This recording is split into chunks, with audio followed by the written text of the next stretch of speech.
Saudara, memang Anda, apalagi Anda seorang ibu rumah tangga, jangan sampai tergoda untuk membeli beras. Waspada ya? Iya, jangan gara-gara harganya murah, ini terus mau beli ini. Ini harus tetap waspada karena di Bekasi, Jawa Barat ini tengah resah nih warga di sana karena ini beredar beras berbahan sintetis. Seorang pedagang nasi ini mencurigai beredar beras sintetis ini saat berjualan, bahkan seorang konsumen yang terlanjur mengonsumsi beras sintetis ini langsung jatuh sakit. Baru saja dibuka, pedagang bubur dan nasi uduk di perumahan Villa Mutiara Gading Timur, Kecamatan Mustika Jaya, Bekasi, Jawa Barat, terpaksa menutup warungnya. Pedagang curiga setelah melihat keganjilan pada nasi dan bubur barang dagangannya. Kecurigaannya itu pada saat saya memasak. Saya masak itu tujuannya untuk dagang. Tapi ketika saat memasak itu, kok nggak jadi bubur, malah semakin ditambah air, dia tuh semakin pecah, tidak menyatu dengan air beras tersebut. Dan ketika saya masak nasi pun, nasi itu malah basah dan lengket. Beras yang diduga mengandung bahan sintetis ini, ia beli dari pasar di wilayah Bekasi, seharga Rp10.000 per liter. Beras yang diduga sintetis ini bahkan sudah terlanjur dikonsumsi warga. Itu nyetak, nggak nempel gitu ya. Terus pas dimakan ke perut sedikitnya mules, timbulnya sakit perut.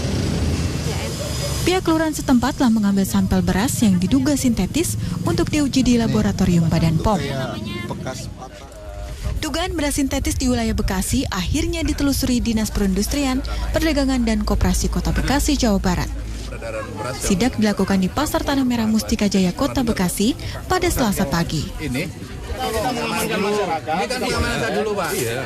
Ya, Bapak tidak ada masuk ke lokasi gitu. Amankan dulu. Bapak mau bawa ke lab silahkan aja, nggak apa-apa. Silakan. Uji labnya akan kita kasih tahu ke Bapak. Ya. Hasil uji labnya akan kita kasih tahu ke Bapak ya. Kalau ternyata dinyatakan itu tidak berbahaya dan tidak terbukti, Bapak silakan jualan. Ya.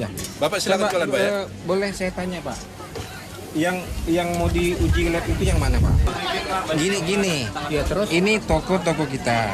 Pemasoknya dari Duren Jaya. Petugas pun langsung mengambil sampel dari pedagang beras yang berasal dari pemasok dari Karawang, Jawa Barat untuk diuji di laboratorium.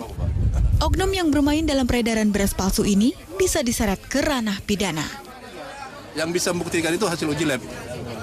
Kalau hasil uji lab nanti dinyatakan berbahaya, ya mungkin ke ranah pidana. Tapi kalau dinyatakan tidak berbahaya, tidak terbukti, ya silakan monggo seperti biasa. Cuman kita harapkan masyarakat juga waspada. Dugaan peredaran beras sintetis di Bekasi kini dalam penyelidikan Polsek Bantar Gebang. Sejumlah pedagang beras di Jakarta pun mulai resah dengan dugaan beredarnya beras sintetis. Kita tuh berasnya pasti aman karena dia udah puluhan tahun langganan kita. Biasanya seperti itu. Jadi orang-orang luar tuh jarang sekali kemari gitu untuk itu. Jadi kita tahu kalau masalah orang, oh dia orang luar misalnya. Akhirnya para pedagang pun memilih berhati-hati dengan tidak mengambil beras dari sembarang pemasok. Tim Liputan Kompas TV.